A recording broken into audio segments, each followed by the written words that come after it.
معاشرے کو شرمسار کرنے اور اپنی تربیت کے کانٹے سادہ لوح و غیرت مند افراد کے روح پر چبھونے والی یہ تصویریں ڈوب مرنے والی ہیں۔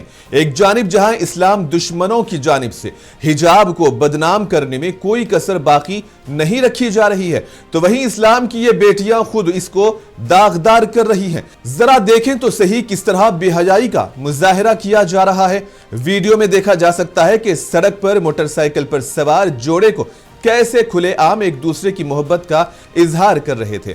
ویڈیو میں لڑکی موٹر سائیکل کی ٹینک پر بیٹھی ہے اور اپنے بوائے فرینڈ کو گلے لگا رہی ہے، اور بوائے فرینڈ گاڑی چلاتا نظر آ رہا ہے اور محبت میں کھویا ہوا ہے۔ گاڑی کی نمبر پلیٹ کی بنیاد پر یہ ویڈیو مہاراشٹرا کی ہے، اور نمبر پلیٹ کی ہی بنیاد پر ان کے خلاف سخت کارروائی لازمی طور پر ہونی چاہیے۔ یہ سڑک کے اصول و ٹریفک قوانین کی دھجیاں اڑاتے نظر آ رہے ہیں، اور اگر اس ہوس کی بیماری کا علاج نہیں کیا گیا تو یہ وبا کورونا سے بھی زیادہ خطرناک ثابت ہوگی، اور ٹریفک قوانین کو توڑنا سب کے لیے ایک کھیل بن جائے گا۔